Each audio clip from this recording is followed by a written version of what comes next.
Senior fellow at the Heritage Foundation and foreign policy expert James Carafano. Thank you so much for joining us this morning on this, really, the heels of this amazing news last night. What did you think when it first came out?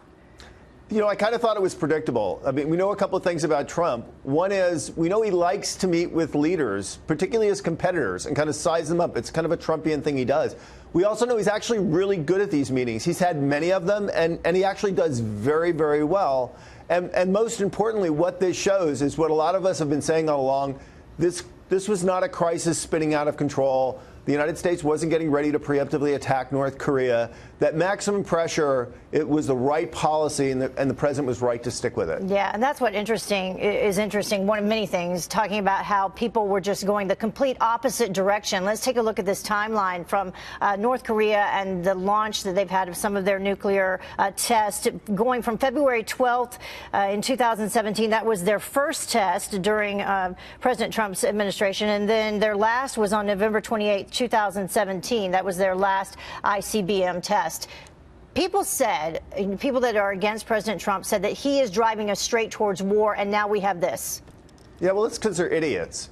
Look, I mean, the reality is maximum pressure is exactly the right strategy. Missile deterrence, nuclear deterrence, conventional deterrence with our allies, heavy sanctioning.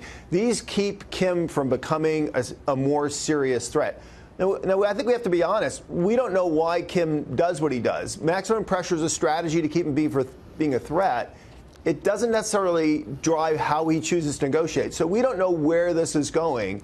But I think the critics who basically just reflexively attack the administration for saying, well, they have absolutely no idea what they're doing. I mean, they really ought to start having second thoughts. South Korea's national security advisor in the announcement yesterday, he gave President Trump credit for the maximum pressure, the increased sanctions. Do you think people here in our country will do the same? Well, again, you know, I don't know what drove Kim to do this. Here's what that announcement by the South Korean leader shows. President Trump has done a tremendous job binding the alliance of U.S., Japan, and South Korea and holding a stiff face to North Korea. That is an accomplishment of the United States and an accomplishment of the statesmen. And he ought to get credit for that. Well, no sitting U.S. president, from what I understand, has ever met a North Korean president. This is the first world leader that Kim Jong Un will have met at all. Now, he hasn't traveled outside of North Korea. Where do you think that they'll have this meeting? Well, you know, the logical place to have it would be in the demilitarized zone, the DMZ. I was actually stationed in Korea when I was in the Army, drove up there, saw the demilitarized zone. It's kind of the only logical place. It's unlikely that Kim would want to leave the country. It's also incredibly unlikely the United States would want to go to Pyongyang.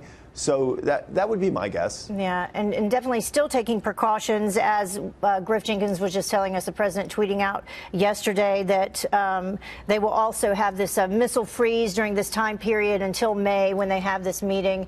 Hopefully it does happen. Well, the most important thing is that the U.S.